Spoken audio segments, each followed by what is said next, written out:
एक समय की बात है, दो पंडितों ने धर्म और शास्त्रों का काशी में कई वर्ष साथ रहकर अध्ययन किया। शिक्षा पूरी होने के बाद दोनों विद्वान अपने अपने गांव की ओर चल पड़े। तब यातायात के साधन तो थे नहीं। लोगों को एक स्थान से दूसरे स्थान तक जाने में कई कई दिन लग जाते थे।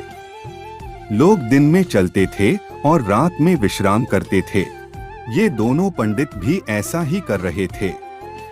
एक शाम दोनों नगर के सबसे धनी व्यक्ति के यहाँ ठहरे। सेठ ने उनके रहने की व्यवस्था की और फिर अपने लोगों से कहा कि दोनों महानुभावों के भोजन का भी बंदोबस्त किया जाए।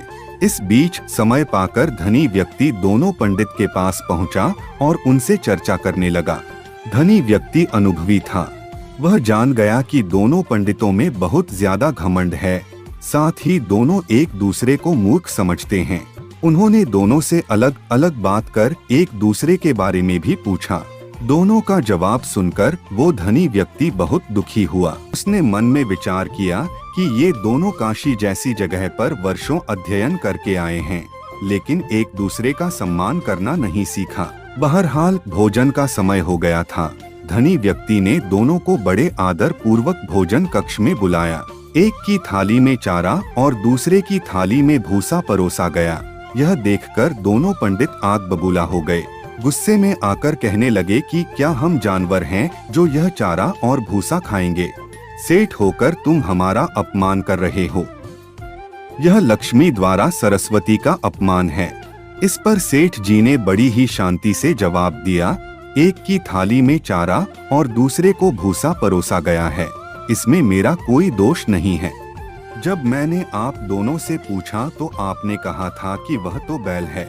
वहीं दूसरे से आपके बारे में पूछा था तो उसने कहा था कि वह गधा है। आप दोनों ने ही एक दूसरे को बैल और गधा बताया था, तो मैंने उसी हिसाब से चारा और भूसा थाली में परोस दिया। इतना सुनते ही दोनों ज्ञानियों की आंखें शर्म से झुक गई।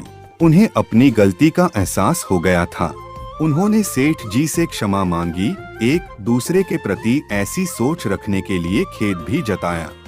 सीख, व्यक्ति कितना भी ज्ञानी हो जाए, उसे घमंड नहीं करना चाहिए, साथ ही किसी के प्रति बुरे भाव नहीं रखने चाहिए। कहानी सुनने के लिए धन्यवाद। दोस्तों, कहानी कैसी लगी बताइएगा जरूर। यदि आप मेरे चैनल पर नए हैं तो चैनल को सब्सक्राइब करें और घंटी वाला बटन जरूर दबाएं ताकि आपको आने वाली नई कहानी की नोटिफिकेशन मिल सके। कहानी अच्छी लगी हो तो लाइक और शेयर करना मत भूलना। मिलते हैं नई कहानी के साथ। नमस्कार।